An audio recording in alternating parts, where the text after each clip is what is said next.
What's going on, YouTube? Welcome back to From the Top Rope with Andrew Crawford. I'm your boy Andrew Crawford, and in today's final upload, 3 of 3, I will be counting down my top 10 Disney songs from live action stuff only, so no Frozen, no Aladdin, Lion King, any animated Disney will not make this list. This is live action specifically, and I'm gonna try to not do too much Camp Rock and High School Musical because I could make an entire list out of those 5 movies and TV show just alone. Um, but don't be surprised if there are more than one per, like, at least 2 High School Musical songs, at least 2 Camp Rock songs. But I will try to be very not a jerk. um, and like I will try not to discount Lemonade Mouth. I will try not to discount like Hannah Montana, like all that fun stuff. But yeah, um, let's do this. Starting off with entry number 10, Right Place from season 3 of High School Musical, the series. This song is sung by Adrian Lyles, who plays a honestly pretty moody kid named Jet. Um, okay, I love this song. I love the High School Musical, the series. I love all 4 seasons. I watched all 4 seasons, and I think they were genuinely good. Like, they weren't perfect, but they were all still really good. And Adrian Lyles delivered this song where he basically was apologizing and saying, all I can do is try and hope you realize that my heart is in the right place. I hate that I hurt you. I wish I knew what to say. Like, just this song about, I'm sorry, but I hope you know that my heart is in the right place when it comes to you. And while it might sound like he's singing to a girl, he's singing to his sister. So he is singing to a girl, but not in that way. Um, I love this song. It is beautiful and just genuinely, I think you could listen to it without being a Disney fan and you could really feel the emotion, which is something that I genuinely appreciate. Number 9, this is from one of my favorite Disney movies ever called Let It Shine. I have picked You Belong to Me. So Let It Shine is essentially the Disney equivalent of 8 Mile, just with a better love story, if I'm being completely honest. And the song You Belong to Me was basically Chris, the main character played by Tyler James Williams, who played his name was not Chris in this movie. He played in Everybody Hates Chris. His name was Cyrus, where he basically sings to his love interest, who he's also trying to help his friend bag. It's weird, I know. Where he's calling her perfect, of the sense of um I could be in jeans and a hood because you're so fine, you make me look good. That was one of the bars from that song, and I was just like, dang, simp. No, I'm joking. I love this song because he's telling this girl how amazing she is and saying he can't wait for the day to come that he can say that you belong to me, in a sense of that they're together. And it's a beautiful song that's actually got plenty of emotion behind it, which is a trope that I love in Disney, because Disney does not just have to be all these fun songs. When Disney puts some emotion into it, my word, they put emotion into it, and I love this song. Number 8, from Teen Beach 2, which was like the second of the Teen Beach movies. They were both kind of.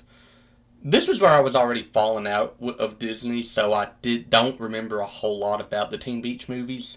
But I remember this song, and I remember Ross Lynch killing this song, and I remember loving this song. And I go back and listen to it sometimes, and I'm like, oh yeah, this was good. Cause you know, they break up, there has to be a breakup in a Disney movie, or else you don't resolve the only conflict in the Disney movies. And he basically, it opens up with, it almost feels like it was just a dream. All these memories of you and me blown away in the summer breeze. And he's talking about how, I'm gonna be man enough to make this on my own. I'm hurt right now, but I'm gonna be fine, even if it is just me. And again, that's something that I love, I respect. I've always enjoyed this. Because like I said, when Disney gets emotional, they get emotional. Um, and this song is genuinely one of the best things I've ever heard from a Disney Channel anything. But there are obviously better. Number 7, What You Mean to Me from Starstruck. This song is sung by Sterling Knight, and it is I guess you'd call it the climax of the movie. Throughout the whole movie, this celebrity is hanging out with this girl who don't even like the celebrity, so she wants to get, and so she ends up getting to know who the celebrity actually is. Celebrity's name was Christopher Wilde, for anyone that might care. And, basically he had to lie for the sake of his movie and say, I don't know who she is. And, then end of the movie, they're at a dance. Christopher Wilde comes out, sings this song. Um, and, it's about how he's sorry for the way he acted, for the lying, about not knowing her, and that he actually wants the world to see what she means to him. And it's a very wholesome song and a very good way to end on the movie. And I really just appreciate that the way that she responded wasn't like this instant, oh, I'm in love with him, yeah. It was this, so you thought you could just come sing a song to me and everything would be good? And he was like, oh. Um, but they do end up together. And there's not a second one, so for your own headcanon's sake, you could actually say they ended up together, but that's aside from the point. But no, I always have fun watching this movie, especially because I know this song is coming up, and it's a great song, and I jam to it every time it comes on. Number 6, I've decided to go with Gonna Get This from Hannah Montana. The last season of Hannah Montana, and the episode behind it was really funny because she wrote every song for this album on her own, and the producer's like, hey, we need another song, and she's like, oh, crap. Essentially, she's like, oh man, I don't have any more songs. And so she ends up writing this really kind of different sounding vibe from what I guess Hannah Montana had been doing the past few years in the show. And it didn't sound great with just her, and so she's gonna drop it, and then Ayaz shows up, and he's like, hey yo, I like this, and then they collab on it, and for whatever reason, Ayaz and Hannah Montana they killed it on this song. Miley Cyrus is a very great talent. Ayaz is criminally underrated. Like, he might be a one-hit wonder, but he's got some hits. He's a good musician. He's a good talent for his genre of music. And they killed this, and I have always loved this song. And at one point, it was not on Apple Music when I thought it should have been, and it always made me really mad. So when they put it on Apple Music, I downloaded it as soon as I found out. And I won't lie, it is on my Disney playlist. I have like a straight playlist for Disney that is 12 hours and 43 minutes. Don't I'm sorry. I'm not even apologetic for that. I love the music that Disney puts out, and it still cooks with their music. It really does. But yeah, gonna get this number 6. Number 5, my favorite song from Lemonade Mouth, Breakthrough. I love this song. This also being at the end of the movie. Um, so the whole movie is basically this girl writing a letter to her dad who is in prison, which is really sad when you think about it. And she tells the story of how the band came together, yada yada. And then she says, "Oh, and you'll never forget where we're playing this week. It is on. They are playing at Madison Square Garden. They sing this song, and it's really, really lit. And you know, I don't even know if I know the lyrics. I just know it's a vibe song. I'm like, I like this. This is good. I love listening to it. It's something I jam to pretty frequently. I think it's on my workout playlist. I won't even lie. I have a lot of Disney music on my workout playlist though, so leave me alone. No, I love Lemonade Mouth. It's one of the more slept on Disney movies because it came out like right after Camp Rock, right after High School Musical. But this movie is also a generational movie and deserves more love. Number 4, my second favorite Camp Rock song. From the first Camp Rock movie, I have picked Play My Music. And this is a song where the Jonas Brothers, who in the movie, I think the band's name is like Connect 3. It's been a minute since I watched Camp Rock. They come out, it's about halfway through the movie, and they basically sing this song of like how important music is to them and that it's in their soul. They can hear it all the time. It's the one thing that's they can think about, and it's how they think. And they sing this song, and even as an adult, as a 26-year-old man who was like a kid when this movie came out, not like a kid, I was a kid when this movie came out, I'm like, oh, you know what? That's a good point. Like, music is so important to like the people we are, whether no matter the kind of music you listen to, and like it's something I've resonated with, especially since I've taken my like approach to music and what I listen to, the songs I write, and like it's such a good outlet. And listening to it is a good way to kind of let those emotions seep in, but also kind of let them out too. And so, Play My Music is something that I've always enjoyed. Number three, my favorite Camp Rock song. This is the best thing from the Camp Rock movies. If you disagree, fight me. Wouldn't change a thing. So in Camp Rock 2, a rival camp opens up across the lake. It's this big deal. Demi Lovato and the Jonas Brothers decide to call out the other camp, and then Demi Lovato's taking it way too seriously, and Joe Jonas is like, "Hey yo, I came here to like actually spend time with you, and you're spending more time with literally paper than you are me." And then, you know, they do this little like stupid water fight, or I think the water fight might be before that. I don't know, but then Joe Jonas plays guitar, Demi Lovato sings, and like it's a duet of basically they're polar opposites, but they wouldn't change a thing because, and this is a genuine line in the song. I'm like, oh, let them cook. They literally say you're the harmony in every song I sing, and I wouldn't change a thing. And I'm just like, oh, okay. And I cannot help but love this song. Joe Jonas is a great singer. Demi Lovato also a great singer. Um, when she keeps their nose out of stuff she shouldn't put her nose in.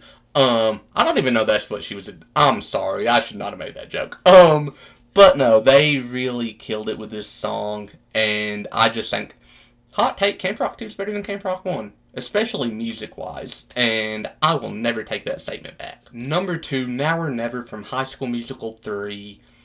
So the premise of this song is really funny. Um, so the movie starts. It's the first half of the state championship. They're looking for a back-to-back state championship. They are getting their butts busted by like 20, bro. So they get in the locker room. Coach comes in. He's also the main character's dad, Troy Bolton. He says, "Look, 16 minutes is left in the season for the seniors. There's 16 minutes left in an East High uniform." And then, Chad does the what team thing. They come out, and Now or Never is basically the second half of the game. A 20-something point comeback, which in high school basketball feels very absurd, at least to me. And I just remember the really, like, I look at it as an adult and I'm cringe, and it's kind of cringy, but like when I was a kid, it fired me up, and that's when like Troy takes a hard hit, Gabriella stands up, they do their little back and forth singing thing, and then Troy goes off for like the last few baskets, aside from the one he gave it to a bench warmer, and he made the game winning basket, and it was really, it's just such a fun song though, because it's just like, it's it's a motivational one, and it's another one of the many Disney songs that have snuck onto my gym playlist. And it will probably be played when I work out tonight. I won't even lie. And number one, my goat of Disney Channel music, live action specific, Scream from High School Musical 3. I do have a question about, like, where the song is, because it's late at night, and this song takes place in the school. I'm assuming that he has keys from his dad that he can go into the gym and play ball whenever he wants. As you're the coach's kid, that probably is going to be your privilege. But oh man, this song is, you know, his dad's questioning him about the theater school that his drama teacher put an application in his name under. Um, and he's telling him like, Chad would be disappointed if you didn't go to U of A.